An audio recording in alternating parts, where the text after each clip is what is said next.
Ito na nga katambay. Ito na nga. Ito yung mamarinitan natin yung daing na bangus. Pabili ako sa kanya. Daing na bangus. Hindi ko lang alam magkano to. 4 na piraso sila. Pero sakto lang siya. Sakto lang yung laki. Hindi ko kasi masyado malaki. So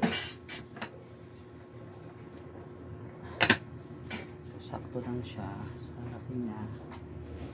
Lagyan lang ito ng bawang at suka. Sarap nito maraming bawang kasi malasa siya. Tingnan natin siya ng bawang.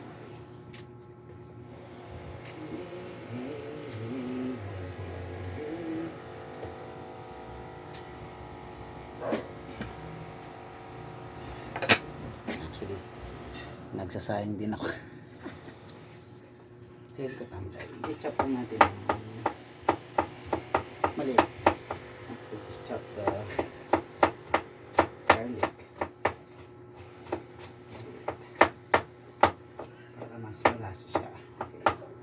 Yung iba kasi nilagay hindi naka-chop. Mas malasa kasi ang isang bagay. Garlic na yan. Luya, onion.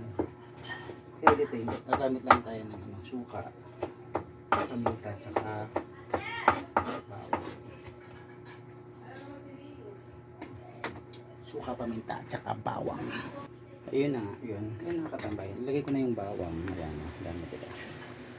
Ano natin yan. Tapos yung paminta. Para tumaas yung nasa baba.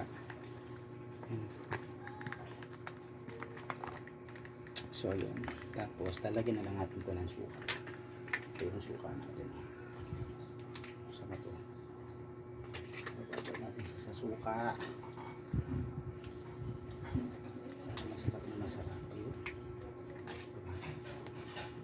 Tingin ko na rin ito ng asin. So yun nga, kung natin yung sa baba para mag balance sila. Lagyan na natin sa sa fridge. Pwede na ito. Masarap na kapartner nito mga katambay, sinangag. Sarap. Sa almusal. Ito. Lasang-lasang yung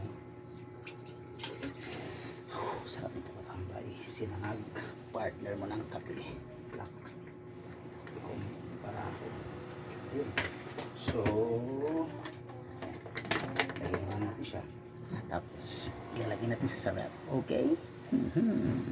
So, yun na nga. Lalagyan na natin ito sa natin. Para marinig siya. Okay. And then, probably bukas ng umaga. Pwede na yun. Titikman natin yun bukas ng umaga. Sakto, Sunday, family day. Kompleto kami. So, abangers mga katambay. Bye-bye.